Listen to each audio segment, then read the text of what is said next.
बिस्मिल्लाहिर्रहमानिर्रहीम। अस्सलामु अलैकुम।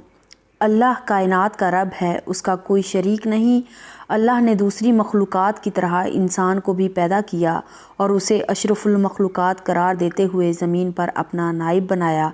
अल्लाह ताला ने अपने आखिरी नबी हज़रत मोहम्मद सल्लल्लाहु अलैहि वसल्लम पर आखिरी किताब कुरान मजीद नाजिल की, जिसमें इंसानों के लिए ज़ाब्ता हयात बयान किया और इंसानों को कुरान और सुन्नत के मुताबिक ज़िंदगी गुजारने की तलकीन की। नेकी करने वालों को जन्नत की खुशखबरी सुनाई और सरकशी और नाफरमानी करने वालों को जहन्नुम के अजाब से डराया।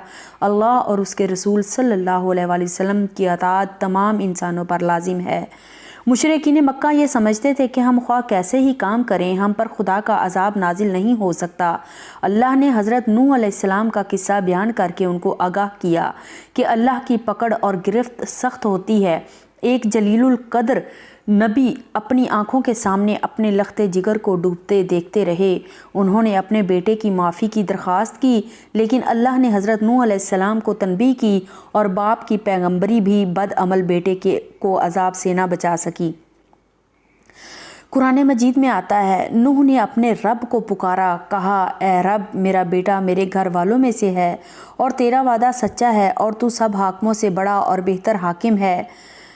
जवाब में इरशाद हुआ, ए नूह, वो तेरे घर वालों में से नहीं है, उसके काम बिल्कुल नाशाइस्ता हैं। तुझे हरगिज़ इस चीज़ को ना मांगना चाहिए जिसका तुझे कोई इल्म नहीं। मैं तुझे नसीहत करता हूँ कि तू जाहिलों में से ना हो। अब नूह अलैहिस्सलाम कहने लगे, मेरे पालने वाले, मैं तेरी ही पनाह चाहता हूँ, मुबादा के तुझसे वो मांगूँ जिसका मुझे इल्म ना हो। अगर तू मुझे ना बख्शेगा और मुझ पर रहम ना फरमाएगा तो मैं बर्बाद हो जाऊँगा। हज़रत नूह अलैहिस्सलाम अपने बेटे के किरदार से बेखबर थे, जबकि अल्लाह खूब जानता था, इसलिए उसे गुनाहगारों में शुमार किया गया। वो अजाब में मुब्तला हुआ और बाप की दुआ उसे बचा ना सकी। अल्लाह का वादा नेक लोगों को तूफ़ान नूह से बचाने का था, जो उसने पूरा किया। अल्लाह से बड़ा और कोई हाकिम नहीं। अल्लाह अपने बंदों से ईमानत और दयानत का तकाजा करता है और लोगों की नीयतों को जानता है और ख़यानत करने वालों को सख्त सज़ा की तनबीह करता है।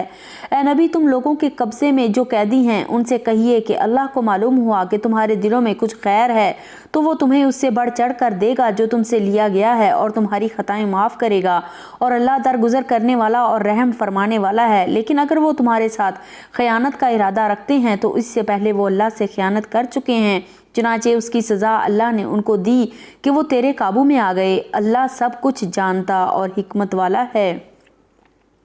अल्लाह कुरान में बार बार इंसानों को अपनी कुव्वत और गिरफ्त के बारे में ख़बरदार करता है ताकि वो यकसू होकर अल्लाह के अहकामात पर अमल करते रहें और दुनिया की आजमाइशों से सुरखरू होकर उसके हुजूर पेश हों। ये मामला उनके साथ इसी तरह पेश आया जिस तरह आले फ़िरौन और उनसे पहले दूसरे लोगों के साथ पेश आता रहा कि उन्होंने अल्लाह की आयत को मानने से इनकार किया और अल्लाह ने उनके गुनाहों पर उन्हें पकड़ लिया। अल्लाह कुव्वत रखता है और सख्त सज़ा देने वाला है। ये अल्लाह की उस सुन्नत के मुताबिक हुआ कि वो किसी नेमत को जो उसने किसी कौम को अता की हो उस वक़्त तक नहीं बदलता जब तक कि वो कौम खुद अपने तर्ज़ अमल को नहीं बदल देती। अल्लाह सब कुछ जानने और सुनने वाला है। आले फ़िरऔन और उनसे पहले की कौमों के साथ जो कुछ पेश आया वो इसी ज़ाब्ते के मुताबिक था। उन्होंने अपने रब की आयत को झुटलाया, तब हमने उनके गुनाहों की पादाश में उन्हें हलाक किया और आले फ़िरऔन को गरक कर दिया। ये सब जालिम लोग थे। अल्लाह किसी कौम की हालत नहीं बदलता जब तक वो अपनी इन बातों को ना बदल दें जो उनके दिलों में हैं। जब वो किसी कौम की बुराइयों की वजह से उन्हें बुराई पहुंचाना चाहता है, फिर उसके इरादे को कोई लौटा नहीं सकता और ना उसके पास कोई हमायती खड़ा हो सकता है। आले फ़िरऔन और दूसरी कौमों ने अपने ही गुनाहों की सज़ा पाई। अल्लाह ने उनको नेमतें दी और वो स्याहकारियों में मुब्तला हो गए। अल्लाह ने अपने दिए हुए बागात, चश्मे, खेतियाँ, ख़जाने, महलात और नेमतें जिनमें वो बदमस्त हो रहे थे सब छीन ली। इस बारे में उन्होंने अपना बुरा आप किया। अल्लाह ने उन पर कोई जुल्म नहीं किया था। ज़िंदगी और मौत हम देते हैं और हम ही सब के वारिस होने वाले हैं। पहले जो लोग तुम में से हो गुज़रे हैं उनको भी हमने देख रखा है और बाद के आने वाले भी हमारी निगाह में हैं। यकीनन तुम्हारा रब उन सब को इकट्ठा करेगा। वो हकीम भी है और अलीम भी। यानी तुम्हारे बाद हम ही बाकी रहने वाले वारिस हैं। تمہیں جو کچھ بھی ملا ہوا ہے محض عارضی استعمال کے لیے ملا ہوا ہے۔ آخرکار ہماری دی ہوئی ہر چیز چھوڑ کر تم خالی ہاتھ رخصت ہو جاؤ گے اور سب چیزیں جوں کی توں رہ جائیں گی۔ ہم نے اس قرآن میں طرح طرح سے لوگوں کو سمجھایا کہ ہوش میں آئیں، مگر وہ حق سے اور زیادہ دور ہی بھاگے جا رہے ہیں۔ اے محمد صلی اللہ علیہ وآلہ وسلم، ان سے کہیے کہ اللہ کے ساتھ دوسرے خدا بھی ہوتے جیسا کہ یہ لوگ کہتے ہیں تو وہ مالک عرش کے مقام پر پہنچنے کی ضرور کوشش کرتے۔ پاک ہے وہ اور بہت بالا اور برتر ہے ان باتوں سے جو یہ لوگ کہہ رہے ہیں۔ اس کی پاکی تو ساتویں آسمان اور زمین اور وہ ساری چیزیں بیان کر رہی ہیں جو آسمان اور زمین میں ہیں۔ کوئی چیز ایسی نہیں جو اس کی حمد کے ساتھ اس کی تسبیح نہ کر رہی ہو، مگر تم ان کی تسبیح سمجھتے نہیں ہو۔ حقیقت یہ ہے کہ وہ بڑا ہی بردبار اور درگزر کرنے والا ہے۔ کائنات پر حکومت اللہ کی ہے، اس کا کوئی شریک نہیں۔ اللہ ہی آخری اتھارٹی ہے، اس کا فیصلہ آخری اور حتمی ہے، اس کے فیصلے پر کوئی اور نظر ثانی کرنے والا نہیں ہے۔ اللہ ہی حکومت کر رہا ہے اور اس کے فیصلوں پر نظر ثانی کرنے والا اور کوئی نہیں، اور اسے حساب لیتے کچھ دیر نہیں لگتی۔